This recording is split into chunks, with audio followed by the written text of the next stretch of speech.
So guys, जैसा कि हमने लैंड ऑफ मिरेकल सीरीज के लास्ट एपिसोड में देखा कि जब डेव और माइक को गॉड लीडर के बारे में पता चलता है कि वो यहाँ पर किस लिए आई है, तो वो लोग उसका पीछा करने लग जाते हैं, जहाँ पर वो एक तालाब में पाए जाने वाले रेड फिश को पकड़ के ले आती है। साथ ही वो उसकी पूरी सेना को भी खत्म कर देती है, जिसकी वजह से अब यहाँ पर काफी सारे लेपर्ड्स आ जाते हैं और पूरी की पूरी कैप्रिकॉन सेना की फाइट हो जाती है लेपर्ड्स के साथ में। तो डेव और माइक भी उनकी मदद करने के लिए चले जाते हैं, लेकिन गॉड लीडर को उनके बारे में कुछ भी पता नहीं होता, इसीलिए वो उन लोगों से कहती है कि तुम लोग कौन हो। और फिर तभी यहाँ पर आ जाता है लेपर्ड विच, जो कि इन सारे के सारे लेपर्ड्स को कंट्रोल करता था। तो डेव गॉड लीडर से कहता है कि आप मुझ पर भरोसा रखो, मैं इन सभी के सभी लेपर्ड्स को आपकी ही सेना की मदद से हरा दूंगा। तो गॉड लीडर उससे कहती है कि ठीक है, अगर तुमने ऐसा कर दिया तो तुम हमेशा के लिए हमारे दोस्त बन जाओगे। इसके बाद फिर डेव यहाँ पर अपनी बुद्धि को चलाते हुए और अपनी पावर्स को दिखाते हुए फाइनली उस लेपर्ड विच को हरा ही देता है, जिसको गॉड लीडर एक ही बार में खत्म भी कर देती है। साथ ही रात के वक्त में वो तीनों ही आपस में बातें भी कर रहे थे, जहाँ पर गॉड लीडर डेव से कहती है कि आप मुझे सबसे ज्यादा काबिल बंदे लगे, इसीलिए आपको तो मेरे साथ में चलना चाहिए, जहाँ पर हम दोनों की ही मैरी हो जाएगी। और फिर यहीं से हमारे नेक्स्ट एपिसोड की भी शुरुआत हो जाती है, जहाँ पर गॉड लीडर डेव से कहती है कि तुम इस तरीके से मेरी फैमिली को ज्वाइन कर लोगे, मेरी फैमिली का हिस्सा बन जाओगे। लेकिन ये बातें सुनकर डेव को काफी ज्यादा अजीब सा लग रहा था। वो कहना तो काफी कुछ चाहता है, लेकिन उसके मुंह से कुछ भी नहीं निकलता।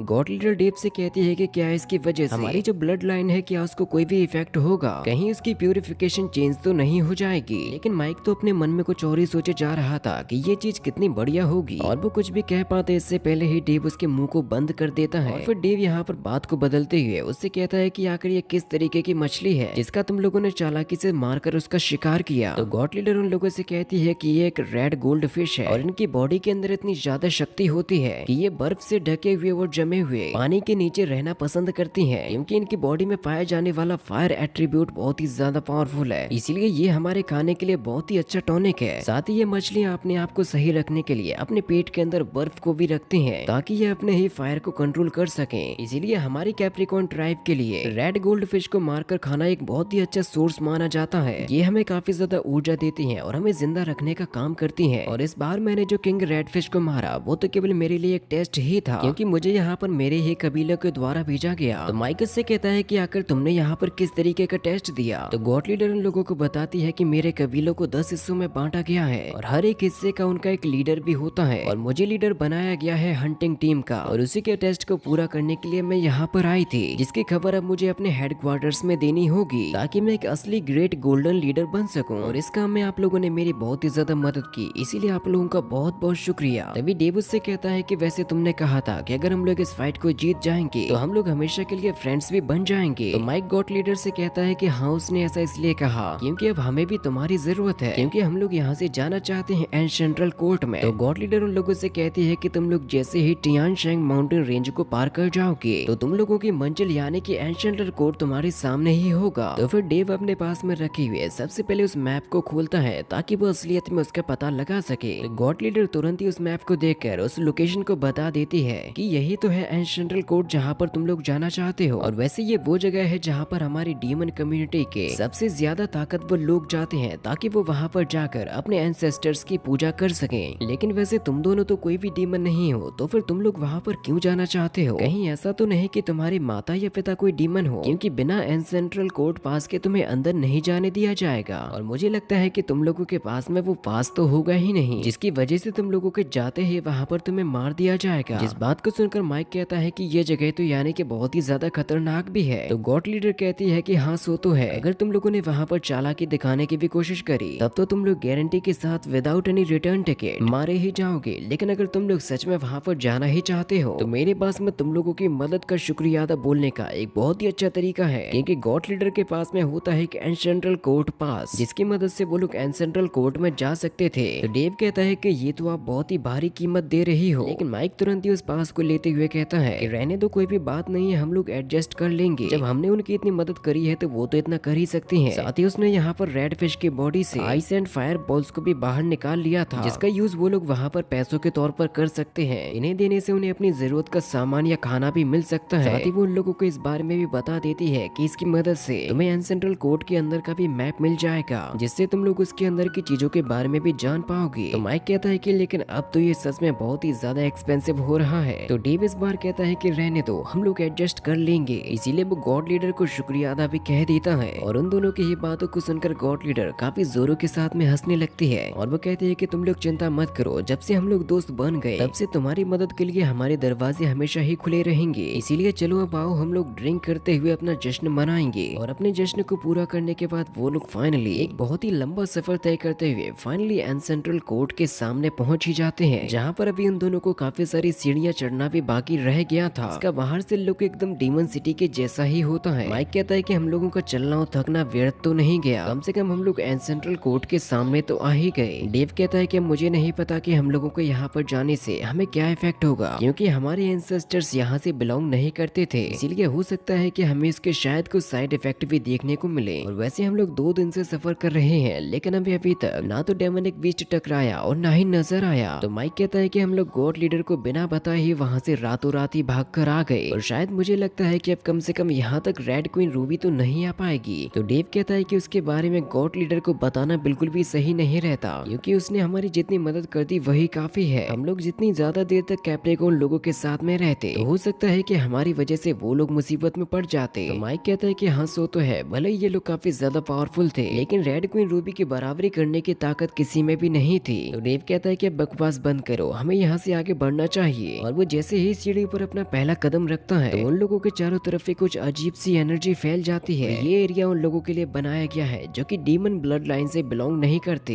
क्योंकि जिसके शरीर में इसको झेलने की क्षमता नहीं होगी वो अपने आप ही वापस लौट जाएगा। डेव कहता है कि हमें कुछ भी करके इसको पार करना ही होगा। इस बात पर माइक उससे कहता है कि हम लोग जितने ज्यादा ऊपर की तरफ जाएंगे ये उतना ही ज्यादा पावरफुल भी होता जाएगा, लेकिन फिर भी वो दोनों हिम्मत बांधकर ऊपर की तरफ जाने लगते हैं, जिसकी वजह से उन दोनों की बॉडी से बहुत ही ज्यादा मात्रा में स्पिरिचुअल एनर्जी गायब हो रही थी। माइक डेव से कहता है कि मुझे ऐसा लगता है जैसे कि मेरी बॉडी और मेरा ब्लड लाइन इस चीज को झेलने की ताकत तो रखता ही है। तो डेव कहता है कि हाँ हमारी ब्लड लाइन इसमें बहुत ही ज्यादा मदद कर रही है, लेकिन अब वो लोग चलते हुए काफी ऊपर तक भी आ चुके थे, और जैसे ही चंद सीढ़ियां रह जाती हैं माइक तो बहुत ही ज्यादा कमजोर हो जाता है। तो डेव खुद को और माइक को संभालता है और वो लोग आगे बढ़ने लगते हैं, और अपना केवल एक आखिरी कदम रखते ही वो लोग फाइनली वहाँ से बाहर निकल ही चुके थे। माइक डेव से कहता है कि अगर हम लोगों की बॉडी में पीएलएस बीट की पावर ना होती तो मुझे डर है कि हम लोग इस चीज को तो पार कभी कर ही नहीं पाते। केवल हम लोग अपने ब्लड लाइन सेपरेशन पावर पर भरोसा रख के इस एंसेंट्रल कोर्ट के अंदर जा रहे हैं। डेव भी कहता है कि हाँ ये बहुत ही खतरनाक एक्सपीरियंस भी था, इसीलिए मुझे लगता है कि जरूर एंसेंट्रल कोर्ट के अंदर कोई ऐसी चीज तो होगी जिसका सभी के सभी डीमंस इंतजार करते होंगे। और वो लोग जैसे ही दरवाजे के पास में पहुंचने वाले होते हैं फिर तभी उन्हें एक एलिफेंट डीमन रोकता है और उनसे कहता है कि वहाँ कहाँ चले जा रहे हो, क्या तुम लोगों के पास एंसेंट्रल कोर्ट का पास है? जिसको देखकर माइक कहता है कि ये तो पहले से ही 9th लेवल पर है, और वो उसको अपना एंसेंट्रल पास दिखा देता है जो कि उसे गॉड लीडर ने दिया था। जिसको देखकर वो एलिफेंट डीमन कहता है कि यानी कि तुम लोग कैप्रिकॉर्न सेना से आए हो, लेकिन तुम लोगों के सिर पर मुझे सींग नजर क्यों नहीं आ रहे, यानी कि तुम लोग उसको रिफाइन करके हटा चुके हो, इसलिए उन लोगों को अंदर जाने की इजाजत दे दी जाती है। साथ में वो ये भी कहता है कि अंदर कोई भी गड़बड़ नहीं होनी चाहिए। और एंसेंट्रल कोर्ट के अंदर हजारों की तादाद में कब्रें बनी हुई हैं, जहाँ पर सारे के सारे डीमंस के एंसेस्टर्स को दफनाया गया। और इसी के साथ में ये पार्ट भी यहीं पर खत्म हो जाता है। इसका नेक्स्ट पार्ट बहुत ही जल्द आया जाएगा, इसीलिए आप लोग जल्दी से चैनल को सब्सक्राइब कर दीजिए।